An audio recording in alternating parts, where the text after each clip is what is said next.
Looking at your future, how many years do you think you have left hosting Oh this gosh. show? Like, do you think about the future? I do. I think about it all the time. I always say, like, this phrase quiet quitting that is like sweeping the internet right now. I've been quiet quitting for at least 10 years, maybe 15. But I do believe in like shepherding in somebody new. I would like to eventually, in the not too distant future, come to a place where somebody gets to have their new young family on TV and ingratiate themselves into our audience's life. It really is such a privilege to be welcomed into people's homes every day that I don't believe that it should just be swallowed up by one woman or one man. I feel like other people should have their turn. And so I do look to the future all the time, and I'm always ready to make that move. And it's not a discussion or a decision that I believe should be sprung on people or taken lightly. I have too much reverence for that place. So it's like a long-term discussion that I'm always sort of broaching, and when the time comes when everybody thinks the time is right and it would be a universal decision, then that's the time. First of all, thank you for writing this book and sharing just so much of yourself. I mean, your highs, your lows. What made you finally decide to write and release this book? I still am on the fence about it, honestly. Really? It's one of these things where I didn't want to write a memoir at all. That was not my intention, not what I set out to do. Wasn't sure if I could write. I settled on a collection of personal essays taken from my journals and my work journals and real experiences I had. And then I said to her, if I'm going to write this book, I have to do it myself, but I don't know if I can do it. The reason I did it now was really, and I'm half joking, but not really when I say this, the gyms were closed during the pandemic, and the time that I would have normally spent exercising, I spent sitting in a chair, hunched over my computer, clicking away at the keyboard. And exercising your fingers. Exercising a part of my brain I didn't even know I had. And it was very challenging, and there were so many times I attempted to quit the process, and I'm glad now that it's over with that I stuck with it, that I didn't quit. You mentioned the challenges, and you did write that writing this made you depressed at times, made you angry at times.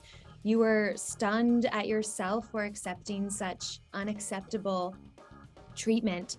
What was the hardest part for you? It was all very challenging and all very difficult in unique ways.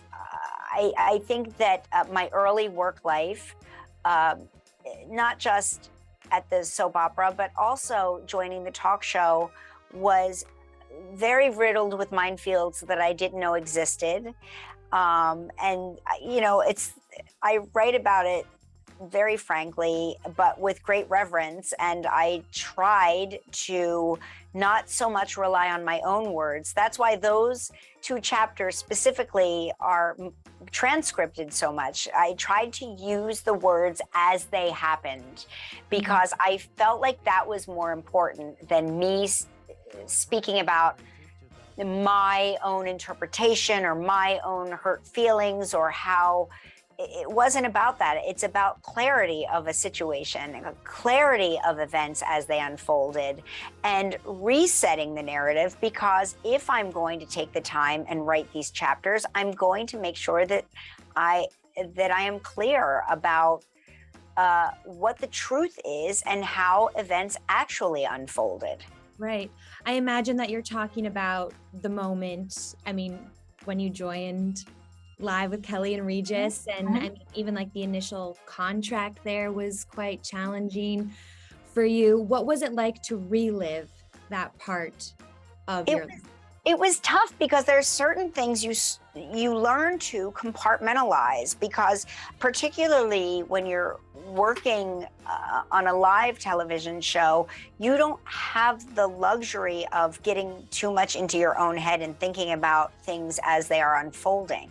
And so going back and reading my journals or reading work journals or reading work transcripts was enormously taxing for me. And there were times that I actually handed things to Mark and I said, can you read this? Because I actually can't read it anymore. It's making me very depressed. And so Mark was my champion throughout this entire process. That's why I devoted the book to him. He was so enormously helpful and supportive and a real system of comfort throughout all of it.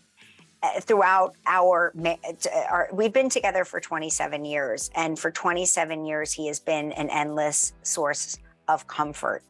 And I don't think we would be what we are together without each other. You talk about how the media treated you after Regis left the show. Why do you feel that fallout kind of fell on you? And what was that time like for you?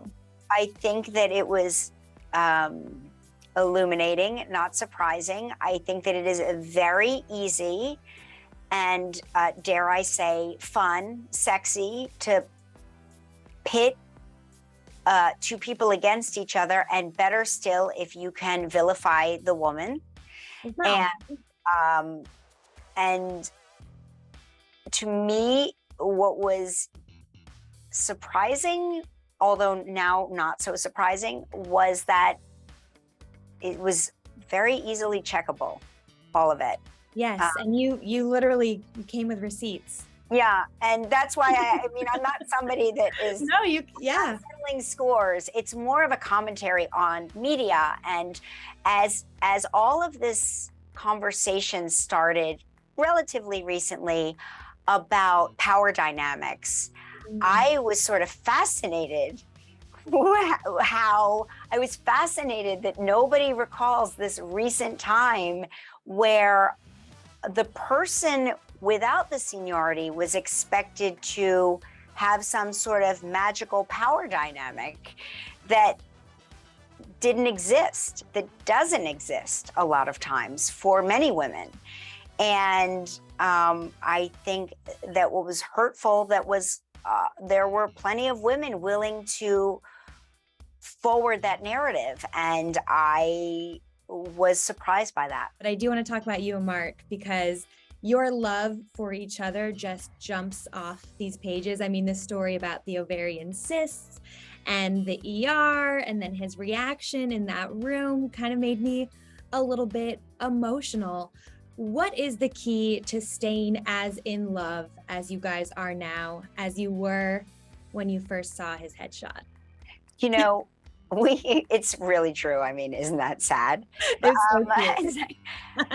I think the key to any good union, partnership, marriage is that you have to have a mutual respect for one another and not have, we've never had an ego about our relationship. We are champions for each other.